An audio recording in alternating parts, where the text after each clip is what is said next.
வணக்கம் சொந்தங்களே, எல்லாரும் எப்படி இருக்கீங்க? நாங்க ரொம்பவே மகிழ்ச்சியா இருக்கோம். இன்னைக்கு ஞாயிற்றுக்கிழமை வழக்கத்த விட கொஞ்சம் சீக்கிரமாவே எழுந்துட்டோம். ஏன்னா, நம்ம உறவுகள் வீட்டு திருமணம். பொண்ணு, மாப்பிள்ளை 2 பேருமே நமக்கு ரொம்ப தெரிஞ்சவங்க. அவங்களோட திருமணம் எங்கன்னு பார்த்தீங்கன்னா, சென்னை நெல்லூர் பச்சையம்மன் கோயில்ல தான் நடந்துச்சு. காலையில திருமணம் வந்து கோயில்ல, ஈவினிங் ரிசப்ஷன் வந்து நம்ம சென்னை குன்றத்தூர்ல தான் நடந்துச்சு. நம்ம திருமணத்துக்கு போயிட்டு வரும்போதே மீன் வாங்கிட்டு வந்துட்டோம்.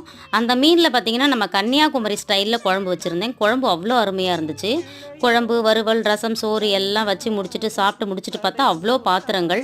அதையும் நல்லா சுத்தமாக தேய்ச்சி கழுவிட்டு, அதுக்கப்புறம் பொறுமையாக அப்படியே ஒரு தூக்கத்தை போட்டு எழுந்துட்டு, குட்டி தூக்கம் தான், இன்னும் கொஞ்சம் நேரம் கிடச்சிருந்தா நல்லா இருந்திருக்கும். அதுக்கப்புறமா திருமணத்துக்கு எல்லாரும் கிளம்பி போயிட்டோம். அப்பா வந்து வெளியே ஒரு வேலையாக போயிட்டதால அவர் வரல. நாங்கள் எல்லாரும் போயிட்டு நல்லா வெஜ்ஜு நல்லா சாப்பிட்டுட்டு, ஐஸ்கிரீம் சாப்பிட்டுட்டு, ரொம்ப என்ஜாய் பண்ணிட்டு, மறக்காமல் தேங்காய் பையும் வாங்கிட்டு வந்துட்டோம். ஏன்னா இந்த கல்யாணத்துக்கு சீக்கிரம் போனதால் நாங்கள் தேங்காய் பையும் மிஸ் பண்ணாமல் வாங்கிட்டு வந்துட்டோம். வாழ்க வளத்துடன்.